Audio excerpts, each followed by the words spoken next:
maksimalna plata direktora beogradskih preduzeća biće 110.000 dinara,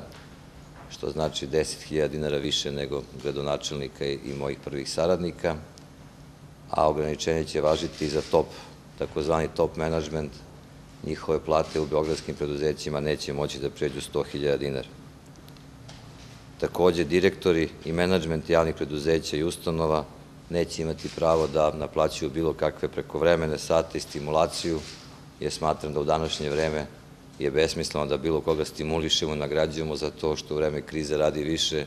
jer posao svih njih je da preduzeće funkcionišu i da sistem nastavi da funkcioniše.